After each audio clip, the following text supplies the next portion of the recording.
أماه لو كان عمرك بيدي لمددته، ولكنه بيد ربي، فهل يكفيك حبي؟ الأم هي الحب الثابت الذي لا يتغير. كل من حولك يتغير إلا أمك، كل من حولك يهجرونك إلا أمك، كل من حولك في المحنة يتركوك إلا أمك. أمك التي لا يشبهها في الوجود أحد، أمك التي خلقت مرة ولا تعاد، أمك التي خلقت مرة ولا تعاد. كم سهرت لترتاح، وكم تعبت لأجل أن تنام وترتاح. أفلا تذكر يوم كنت تنام بلا غطاء فتستيقظ على غطاء؟ أولا تذكر يوم أن كنت تستيقظ في الصباح فتجد الطعام بجوارك؟ من كان يجهزه؟ قل لي بربك من كان يجهزه؟ أوما تذكر يوم أن كنت طفلا في المدرسة تيقظك في الصباح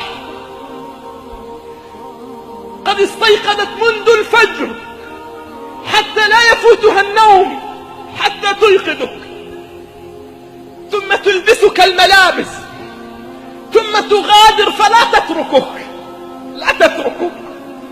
تظل ترقب على حافة الباب حتى تصل إلى آخر الشارع وتذهب، فلا تعرف النوم بعدها إلا إذا عبرت الشارع.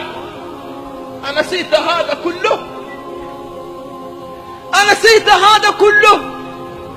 أماه خذي من صحتي ولا تمرضي، خذي من راحتي ولا تتعبي، خذي من بسمتي ولا تبكي، خذي من فرحتي ولا تحزني. الأم أيها الكرام التي وصى عليها رب السماوات والأراضين.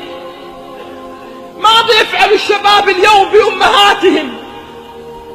ماذا يفعل الرجال اليوم بأمهاتهم؟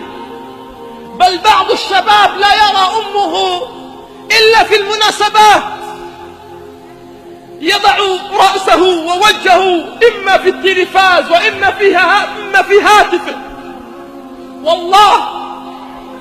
والله بعضنا بل إن لم يكن معظمنا يرى شاشة هاتفه أكثر مما يرى أمه، يقلب الصفحات على الإنترنت أكثر مما يقلب الذكريات والبسمات بجوار أمه.